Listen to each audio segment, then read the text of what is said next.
Here at Wonderstruck HQ, it's a positively delightful afternoon, so we thought let's get some fresh air. We've had a route around in the workshop for something to do, and we have found some plastic bottles, a funnel, some safety gear, and a couple of litres of liquid nitrogen. Oh, and we also found this, a large trebuchet. Now what are the possibilities?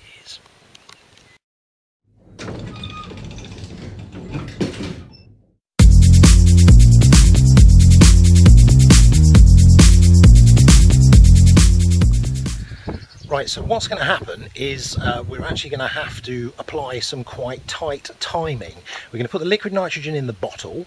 We've got a piece of string tied around the neck of the bottle which will fit on the pin at the top of the arm of the trebuchet, which will release the bottle into the air when we throw the thing. Now, we obviously don't want to throw it until it's nearly ready to explode. Now, on a kind of average day, it probably takes 6 or 7 minutes for the bottle to explode on its own.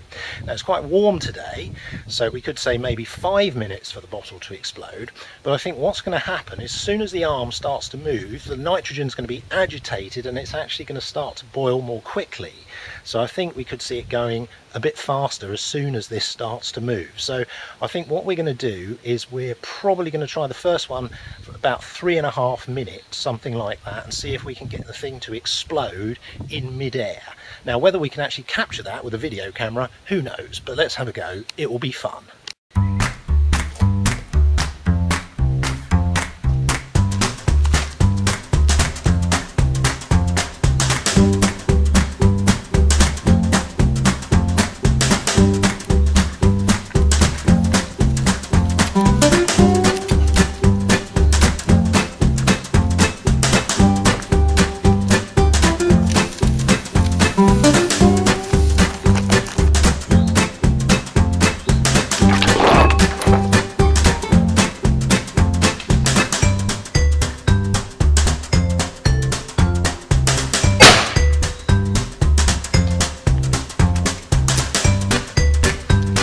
Three minutes 4 seconds.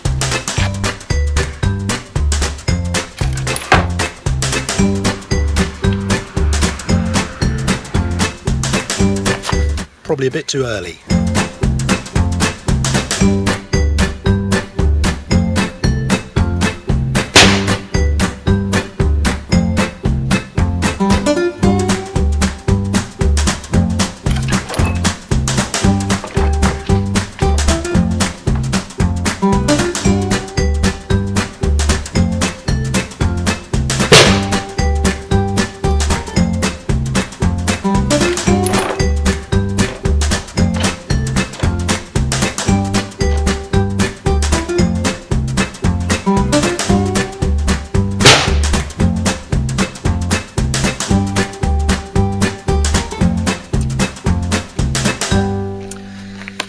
Three minutes 20, so I really don't think we're going to actually be able to time this accurately enough to get it to explode in mid-air. So I think we need some kind of timing device to set it off. And that's just what we've done. We've literally spent minutes coming up with an idea for fusing our liquid nitrogen bottles so they explode just a little bit after leaving the trebuchet, and this is our mechanism for doing that. Okay, so what we've got a double AA battery holder here. You can see the wires come out here.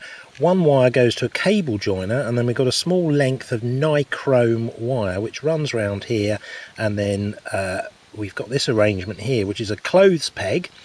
We've put a couple of spade terminals onto the ends of these wires, bent them round the end of the clothes peg, fixed them with hot glue so that when the clothes peg is closed they make an electrical connection, and the current that this produces, because it's basically short-circuited, is great enough to heat this wire up so that it actually burns through the bottle. Now that kind of lack of structural integrity under the kind of pressure this bottle's going to be withstanding should be enough to make it burst. Now this circuit is broken by this piece of plastic you can see here, which is attached by a string to the end of the kind of plank of wood we've got there. So this means that the circuit will remain broken until the bottle is about kind of shoulder height. Then this comes out, the circuit is made, this wire starts to heat up and will burn a hole through the bottle, and hopefully kaboom. So I think we need to give it a go.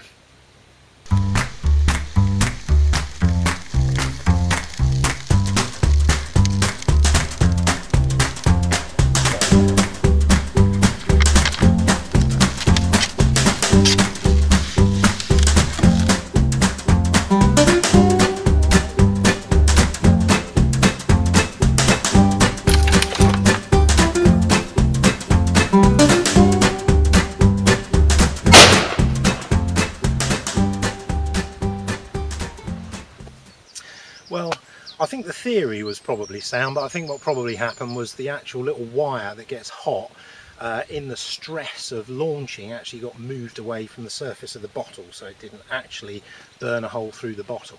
But anyway, can't really be bothered to make another one of those, so maybe we'll have another go at a future date.